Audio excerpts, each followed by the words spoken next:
Hi everyone, my name's Lukas Jon. This is a chess training video for chess.com, and I'm looking back at the early games of the current best player in the world, Magnus Carlsen, and it's taken from a really interesting book. It's called Wonder Boy, and it details some of his early successes, his developments. This guy is an absolute prodigy in every sense of the word.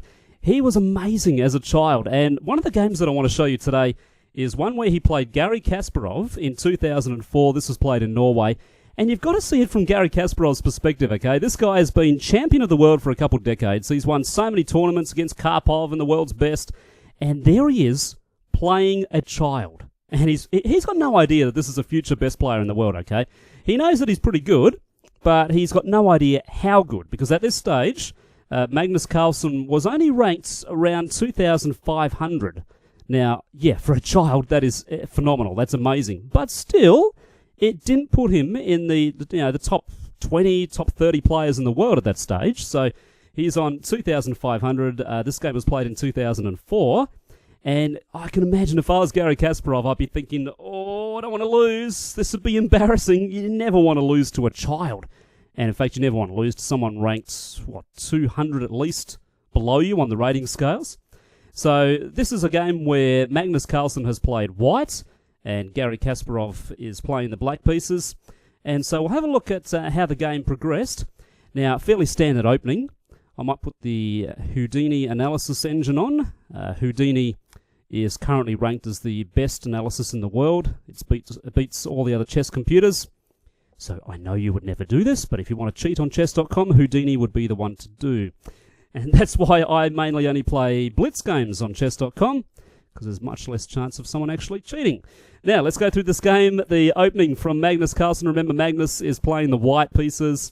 He goes to d4. Then a fairly standard reply from Garry Kasparov, so we'll just go through the first few moves. d5, c4, c6, knight to f3. Garry Kasparov replies with knight to f6. Knight to c3 from Magnus Carlsen, replied to by e6. Bishop to g5, all fairly standard so far. Knight b to d7. Remember, the knight was pinned by the bishop, so backs it up very, very nicely. Then on to move number 6, e3, again fairly standard. And then, from Kasparov, something a little bit unusual. He brings his queen out. So, queen to a5. So, mixing it up a little bit. A bit of a surprising choice of opening, actually, from Kasparov. And remember, you tell the young players, don't move your queen out too early. Well, Kasparov has done that. Pretty safe reply, though, from Magnus Carlsen as the white player. So, he moves his knight to d2. And so he's preventing the pin there, getting a little bit defensive, the safest alternative.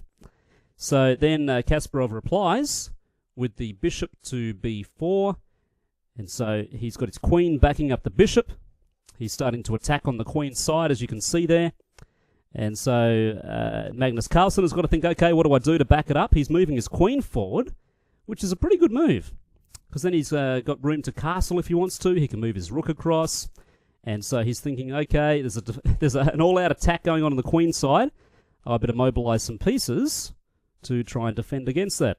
So he's moved the queen to c2, and then Kasparov has decided to castle on the king's side.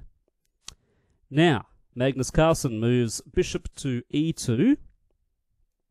If he had have moved the bishop to d3, then the d takes there would have been a very well-known trap, okay? So his bishop would have been threatened there, and black would have been all over white in that particular situation. Magnus Carlsen, even though he's a child, he sees right through it. Now he decides to move with... Actually, no, it's Garry Kasparov's turn, because he's just moved the bishop there instead of to d3. And so Kasparov, on his ninth move, he decides to move to e5. So he's moving the pawn forward to e5. Okay, and we can see there that still Houdini has the game absolutely even at this stage. So now Magnus Carlsen decides to castle on the king's side. Then Kasparov returns with e takes d4. So the pawn takes that pawn. And so now we're up to move number 11. And Magnus Carlson moves the knight to b3. And so he is defending on the queen side there against Kasparov's attack. So he's moved the queen out to b3. Then Kasparov, his queen is under threat, so he's got to move the queen. Where do you think he will move that queen? A few different possibilities. He decides to go with queen to b6. So instead of moving it out of the attacking position, he's still keeping the attack on the queen side there and mobilizing some of his pieces as well. So he's taken that pawn, he's moved the queen back, and let's see what Magnus Carlson is going to do. So up to move number 12, e takes d4. So pawn takes it back, and the material advantage is neutralized again, and so we're back to where we were before. Now, Garry Kasparov decides to take again. So d takes c4. And the bishop now decides to take that, and so we're back to an even exchange. And no material advantage. You couldn't say that anyone's winning at this stage. Remember, Magnus Carlson is playing the white pieces. Garry Kasparov is on the black, and we played 13 moves. Kasparov's turn. What do you think he decides to do here? He's still attacking on the queen side. You can see the board has been opened up a little bit, though. It was very closed at the start. Through those exchanges, it's opened up significantly, you'd agree. And so he moves up to a5. So defending or backing up the bishop there. Still, all his attention from Kasparov is focused on the queen side. So, on to move number 14. And Magnus Carlson is attacking. He blocks the pawn from coming any further because he doesn't want it attacking the knight there. And so, logical choice to move the pawn forward to block. And so moves it to a4. Now, Kasparov decides to move his queen again. He moves it back a little bit. So he's moving it to c7. And now, Magnus Carlson makes a very, very good move. Can you work out what's a really good move? I'll just pause the game for a second here. If you were playing as a white pieces, what would you do here? Magnus Carlson, the boy genius, he comes up with a really good move. He moves his rook from there to e1. So he's taking control of the only open file on the board. Now remember, that's what we teach beginners as well. If there is an open file, you move your rook in front. The only reason that you probably wouldn't do that in this situation is because you've got a knight there that becomes pinned. By moving the rook there, the knight becomes pinned by the bishop. But white takes control of the only open file on the board. Then Kasparov replies with h6. And he's trying to get rid of the bishop that's there. Next move. The white move, Magnus Carlson, bishop to h4. And so he moves the bishop down to h4. And then Garry Kasparov returns with bishop to d6. So moves the bishop across to d6. Now another fantastic move by Magnus Carlson as the white. What do you think a really good move would be from this situation? Have a look at the board. Pretend you're playing white. Okay, you're going to basically come up with a winning position here. What would you move for white? Can you work it out? Well, young Magnus, the boy wonder, the wonder boy, as the book describes him as, he comes up with h3. Now, that's kind of unusual because, remember, the queen is backing up the bishop.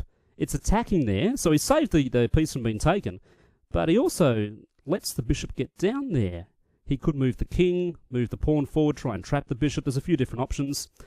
If Kasparov knew the trouble in store, then he may have played some different moves from now on, but he's thinking, oh, okay, I'm playing a boy, it's okay, I can relax. And so he's decided that he's just going to keep attacking on the queen's side. He moves the bishop for the knight to b6.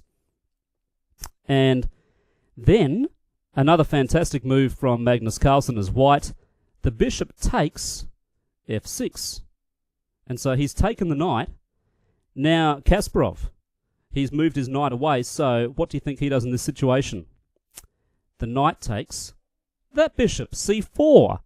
And so instead of taking the bishop over there with the pawn, he decides to go on all-out attack and takes the bishop that's over here.